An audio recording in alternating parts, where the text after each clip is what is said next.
Hi everyone, I'm Janaina da Melo from ApexBrasil, the Brazilian Trade and Investment Promotion Agency. I had the pleasure to participate in the last Monday in April 20, and I'm glad to have this opportunity to talk a little bit more about the status of mobility in Brazil and in South America. So I'm going to expand a little bit the question and talk about Latin America because the region has 80% of its citizens residing in urban areas. And we also have the highest use of buses per person in the world, which gives us an opportunity to electrification of these high use vehicles like buses, taxis, and ride sharings. Um, we also have the forecast of that the number of vehicles is set to triple in the region by 2050, which is a lot, not only for the region but for the whole world, and regarding the emission of CO2 gases. So we have some very good examples of commitment to the electrification and the achievement of the Paris Agreement's goals in the region. Chile is one of the best examples we have here. They are leading the electrification of the fleet in South America and in Latin America. And we also have Costa Rica with a strong commitment to positioning itself to expand the electric vehicle uses in the next 5 years. We have also Uruguay and Ecuador announcing incentives and financing programs to promote e-buses adoptions in local fleets and to have more penetration rates of hybrid technologies over their total market. And Mexico and Brazil are the largest, are two of the largest markets in the region, and they're both expected to be in the largest to maintain their position as the largest markets in absolute figures, while Colombia, for example, and Chile will be the fastest. Will see the fastest growth in this electrification of their fleets. So some experts also forecast that the electric vehicle sales in Latin America will take off in 10 years, in 10 or 15 years. And so we have time for new models to come to the market and the infrastructures investment to be built. Everyone knows that the uptake of electric vehicles is closely related to investments in public charging infrastructure. So the different countries with their differences, they're using the best they can to tackle this issue of infrastructure, charging infrastructure. So talking about specifically Brazil, we have um, we have seen a growth in the last years of the number of the cars in Brazil. It raised 38% between 2018 and 2019 until August, which accounts for 15 units until August last year.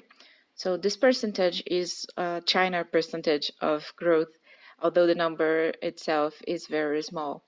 But this supports the potential of this type of vehicle in the Brazilian market. And also, we had a survey conducted by KPMG that shows that 90% of the Brazilian consumers would like to find electric cars available for purchase, and over 75% of consumers would like to buy an electric car in the next 5 years.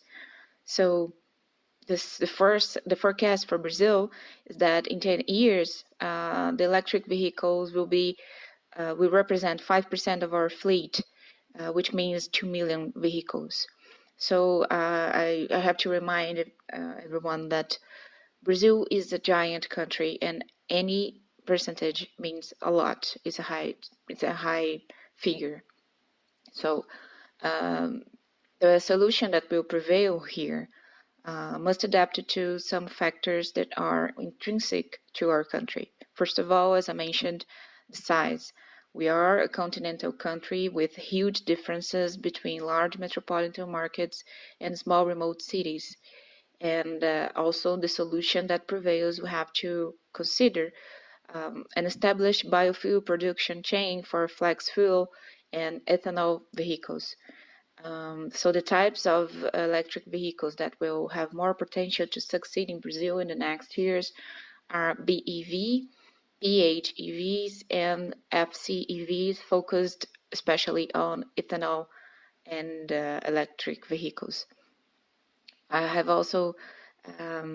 would like also to remind that the advantages of vehicle electrification as a way to replace fossil fuels are amplified when electricity is generated by renewable sources, like in Brazil and in Latin America as well.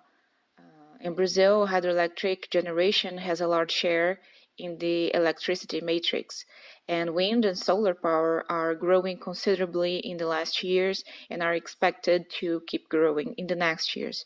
So all of these make EVs more advantageous in Brazil and in Latin America as well. Regarding Brazil, again, we also have the government incentive. We had Inovar Alto in the previous years. This program was replaced by Route 2030, as we call it in Portuguese, Rota 2030. So the program focuses on creating incentives for the automotive industry by granting tax credits to companies that invest in research and development.